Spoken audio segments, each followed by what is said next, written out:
اس سے کہا حضرت دوسرے پاؤں کو تو نہیں اٹھا سکتا، کہنے لگے اتنا ہی اختیار ہے آپ کے پاس. تو اس کو ہم کسب سے تعبیر کرتے ہیں. تو جبریہ قدریہ کے رد فعل میں نکل آئے. جہاں میرے صفوان نے کہا انسان کو نہ کسب کا اختیار ہے نہ خلق کا اختیار ہے، انسان مجبوری محض ہے، تو بالکل ظاہرانہ بات ہے.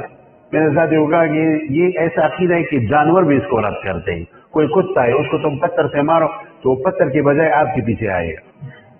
اس کو پتہ ہے کہ اصل میں مختار یہ ہے، کسب یہ کر رہا ہے، تو کتے کو بھی یہ پتہ ہے. ایسا ہے نہیں ہے. یہ جو ہوتے ہیں نا، مکھیاں ہوتی ہے جو کاٹنے والے مکھیاں ہوتے ہیں، اس کی گوشت کو تم مارو، جب تم مارو گے تو وہ پتھر کے پیچھے جائے گی، آپ کے پیچھے آئے گی. اس کو بھی پتہ ہے کہ انسان کو کچھ نہ کچھ کسب کے درجے میں اختیار ہے، اصل کام یہ کر رہے ہیں. پتھر تو بے جان چیز ہے، تو پتھر کا کیا کر رہے ہو. تو جبریہ کا عقیدہ ان سے بھی گیا گزرا ہے، فضول عقیدہ ہے. لہذا یہ فرقہ رد فعل کے نتیجے میں آیا ہے جبریہ. اور اسی طرح ایک مرتبہ حسن بصری رحمہ اللہ کے مجلس میں کچھ لوگ بیٹھے ہوئے تھے، اور وہ لوگ تھے دیہاتی قسم کے لوگ کہ ہر حدیث کو ظاہر پر حمل کرتے تھے. اور یہ اہل سنت کا عقیدہ ہے کہ ہر حدیث ظاہر پر حمل نہیں ہوتا، اس سے تقسیم کا عقیدہ نکل آتا ہے. تو ایک حدیث میں آتا ہے کہ حضور علیہ السلام نے فرمایا کہ اللہ فرماتے ہیں کہ جب آدمی میرے طرف روانہ ہوتا ہے فہرولت الیہ، تو اللہ کہتے ہیں میں دوڑتا ہوں اس کے پاس. تو دوڑنے کا مطلب یہ ہے کہ میں اپنے انعامات کی بارش اس کی طرف متوجہ کر لیتا ہوں. دوڑنے کا مطلب یہ ہے. تو اس طرح کی حدیث حسن بصری نے پڑھی اور یہ تعبیر کی. ایک آدمی کھڑا ہوا، اس نے کہا نہیں اللہ بھی دوڑتا ہے یار، یہ کیا بات ہے کہ اللہ نہیں دوڑتا، نعوذ باللہ. تو حسن بصری کو اس بدعتی پر بہت غصہ آیا اور فرمایا اخرجوہم الی حش المجلس، ان کو نکالو باہر. یہاں سے اس فرقے کا نام حشویہ پڑ گیا. تو یہ مجسمہ کا ایک قسم ہے. اور اسی طرح خراسان کے اندر ایک آدمی تھا مقاتل بن سلیمان، یہ مشہور مفسر تھا، تفسیر میں بہت ماہر تھا. وہ باقاعدہ اللہ تعالیٰ کے لیے اعضا ثابت کرتا تھا. تو اس سے پھر مجسمہ کا فرقہ شروع ہو گیا. اور خراسان ہی کے اندر ایک آدمی تھا محمد بن کرام السجستانی، وہ اللہ تعالیٰ کے لیے اعضا ثابت کرتا تھا اور کہتا اللہ عرش کے اوپر بیٹھا ہوا ہے، باقاعدہ جسم ثابت کرتا تھا محمد بن کرام. اور پہلے درس میں نے آپ کو کہا تھا کہ بہت رونے والا تھا، عبادت میں بہت روتا تھا، تہجد گزار تھا. اور اس رونے کی وجہ سے عام لوگ بہت دھوکے میں آ جاتے ہیں. یہ عام لوگ تو اس کو دیکھتے ہیں نا. میں نے آپ کے سامنے مجد الفسانی کا قول پیش کیا تھا یا نہیں. مجد الفسانی فرماتے ہیں کہ بس اوقات اہل سنت کا ایک عالم ہوتا ہے، وہ عمل میں کمزور ہوتا ہے لیکن عقیدے میں مضبوط ہوتا ہے. اس کا درجہ بہت اونچا ہے اس عالم سے کہ جو عقیدے میں بدعتی ہے لیکن عمل میں آگے. تو محمد بن کرام نفلیں پڑھتا تھا، روتا تھا، لوگوں کے پر دھوکہ دیتا. 20,000 لوگ اس نے باقاعدہ مجسمہ بنا لیے تھے. تو کرامیہ فرقہ بھی مجسمہ کا ایک شاخ ہے. اسی طرح مشبہہ بھی مجسمہ کا ایک شاخ ہے. یہ 4 فرقے اس زمانے میں بن گئے. اور اس کے ساتھ ساتھ یہ ایک مسئلہ تھا کہ شیعہ اور روافض بھی اس طرح. شیعہ اور روافض جو تھے، تو اس عبداللہ بن سبا جو تھا، اس نے شیعہ کے پیدا کرنے میں بنیادی کردار ادا کی. اصل میں یہودی آدمی تھا، اسلام کی طرف آیا تھا لیکن تھا منافق. تو تھوڑی بہت اگر اہل بیت کے ساتھ اس طرح اونچ نیچ ہوتی تو کہتا ہے ہمارے اہل بیت اس طرح ہے، ہم دو اہل بیت کے عاشق ہیں، یہ ہے وہ ہے. اور اس بات کو اتنا بڑھاتے تو کہتے ہم شیعہ علی ہیں، ہم حضرت علی کے عاشقین ہیں. اور حضرت علی اور صحابہ اور دوسرے صحابہ نے اہل بیت کے ساتھ بہت بڑا ظلم کیا. یہ بات اس سے اتنی مشہور کر لی کہ روافض کا فرقہ بن گیا. اور پھر روافض کا یہ جو فرقہ ہے اتنا مشہور ہو گیا کہ اس سے نیچے دوسرے فرقے بھی بن گئے. اس میں کئی فرقے بن گئی. بعض فرقوں نے کہا، جس میں ایک فرقہ خطابیہ، اس فرقے کا عقیدہ یہ ہے کہ اصل میں یہ اللہ تعالیٰ نعوذ باللہ حضرت علی کے اندر گھس گیا ہے. یہ حضرت علی اللہ کا مظہر ہے، نعوذ باللہ. اور فرقے بھی ان سے پھر الگ ہو گئے. حضرت عباس رضی اللہ تعالیٰ عنہ کی طرف الگ ایک فرقہ منسوب ہوا. ایک فرقہ اس میں اسماعیلیہ، ایک عبیدیہ، اس طرح کے فرقے اس میں مشہور ہو گئے. عبید اللہ افریقہ میں ایک آدمی تھا، وہ اٹھا مصر پر قبضہ کیا اور اس نے جھوٹے طریقے سے اپنے آپ کو فاطمی کہا کہ میں حضرت فاطمہ کے اولاد میں ہوں، اسے ان کو فاطمین کہتے ہیں، لیکن حقیقت میں یہ فاطمین نہیں ہیں، یہ عبیدین ہیں۔ پورے مصر پر قبضہ کیا۔ سلطان صلاح الدین ایوبی رحمہ اللہ نے بہت مہارت، بہت دراکہ کے ساتھ مصر کی سیاست کے اندر گھس گیا اور وہاں کی کرسی کو اپنے ہاتھ میں لیا، یہاں تک کہ جب وہاں کا خلیفہ مر رہا تھا تو اس نے کہا میرے بعد اگر خلیفہ کوئی ہوگا تو سلطان صلاح الدین ایوبی ہوگا۔ اور سلطان صلاح الدین ایوبی جب مصر کی کرسی پر بیٹھ گیا تو بہت مہارت کے ساتھ شیعہ اور اسماعیلیوں کو وہاں سے نکال دیا تو یہ مختلف ملکوں میں چلے گئے، بعض کرد میں چلے گئے۔ ان میں دو فرقے مشہور ہمارے طرف بر صغیر میں آ گئے، ایک فرقہ کیلاش کی طرف چلا گیا، ان کو آغا خانیہ کے نام سے اور اسماعیلی فرقے کے نام سے پکارا جاتا ہے، اور ایک فرقہ بلوچستان کی طرف چلا گیا، ان کو ذکر فرقہ سے پہچانا جاتا ہے۔ بعد میں آغا خانی فرقہ، فرینس آغا خانی، یہ سب آغا خانی فرقہ، یہ اسماعیلی فرقہ ہے حقیقت۔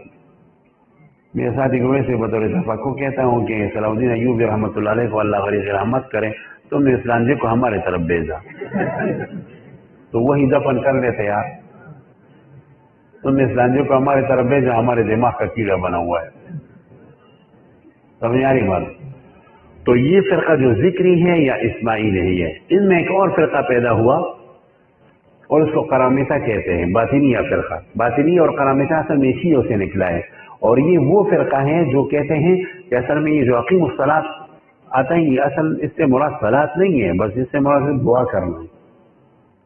فآتوا الزکات، جو یہ لفظ آتا ہے تو اس سے زکات ادا کرنا نہیں ہے شرعی، بلکہ بڑے کو کچھ پیسے دینے، اس کو باطنیہ فرقہ کہا جاتا ہے، ملاحدہ ہے، زنادقہ ہے، اور اس کو قرامطہ بھی کہا جاتا ہے۔ ان کے ایک بڑے گزرے ہیں، وہ بہت چھوٹے قد کے تھے، اور چھوٹے قد کے آدمی کو قرمت کہا جاتا ہے، تاکہ نیم سا پکو بس دونوں ہے خوپالی کلا محرامی ہو۔ تو اس فرقے کا نام کیا پڑ گیا؟ قرمتی، قرامطہ پڑ گیا۔ اس فرقے نے اسلام کو جو نقصان پہنچایا اس کا اندازہ نہیں۔ اس کے پھر دو حصے ہو گئے، ایک اس میں یہ ہو گیا کہ جو متعصب تھا بس صرف تلوار کو جانتا تھا، دوسرا کچھ اچھا تھا، جو ان میں جو متعصب تھا اس کو فدائین کہا جاتا ہے، حسبین یا فدائین۔ تو یہ بنگ پیتے تھے اور بنگ پینے کے بعد پھر مسلمان مجاہدین پر حملہ کرتے تھے، چنانچہ سلطان جلال الدین خوارزم شاہ کے اوپر کئی حملے کی اور ان کے بڑے بڑے کمانڈر کو انہوں نے شہید کیا۔ سلطان صلاح الدین ایوبی رحمہ اللہ پر بھی حملہ کیا۔ یہ شام کے پہاڑوں میں رہتے تھے فدائین۔ تاریخ نے لکھا ہے کہ سلطان صلاح الدین ایوبی کے جو چچا تھے حضرت اسد الدین شیرکو نے ان کے پہاڑوں کے اوپر حملہ کیا۔ فدائین کو پتہ لگیا کہ اب ہماری خیر نہیں ہے، انہوں نے مذاکرات کی پیشکش کی۔ اسد الدین شیرکو نے کہا کہ اس شرط پر ہم مذاکرات کریں گے کہ اس کے بعد اگر سلطان صلاح الدین پر ایک حملہ بھی ہوا تو اس کے ذمہ دار تم لوگ ہوں گے۔ انہوں نے وعدہ کیا، اس کے بعد ان کے اوپر حملہ نہیں ہوا، ورنہ بڑے بڑے کمانڈر، بڑے بڑے مجاہدین ان خبثاء نے شہید کیے۔ اس کے کچھ بقائے آج کل بھی ملتے ہیں، آپ کو خوب معلوم۔ تو یہ جو بات، یہ جو حسبیہ ہے یا فدائی فرقہ ہے، یہ اس زمانے میں ان لوگوں نے اسلام کو بہت نقصان پہنچایا، بہت زبردست۔ تو یہ فرقے اس طرح جو ہے نا پیدا ہوئے اور انہوں نے اسلام کو بہت نقصان پہنچایا۔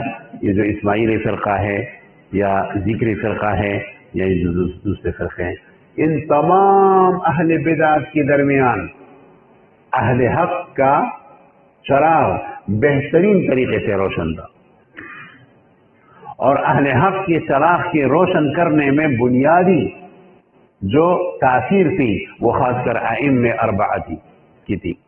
سیدنا امام ابو حنیفہ رحمہ اللہ، سیدنا امام محمد بن ادریس الشافعی، سیدنا امام المبجل، امام اہل السنہ والجماعہ احمد بن حنبل، سیدنا امام مالک بن انس، امام دار الحجرہ، ان لوگوں کی بہت بنیادی کردار تھی اس میں کہ حق کی اس روشنی کو برقرار رکھے۔ اور اس حوالے سے پھر انہوں نے اپنے انداز سے محنت کی اور حق کے روشنی کو روشن کر رکھا، اور اس طریقے سے انہوں نے جو ہے مستقل دعوت دی اور مستقل جو ہے نا حق کے روشنی کو روشن کیا۔ اس زمانے میں اہل سنت کی طرف سے باقاعدہ مناظرین بھی ہوتے تھے، ان میں سے امام کراویسی تھے، ان میں سے امام عبداللہ بن سعید المعروف بن کلاب تھے، اور ان میں سے امام احمد بن حنبل تھے، یہ لوگ مناظرہ کرتے تھے۔ ان میں سے امام ابو حنیفہ تھے۔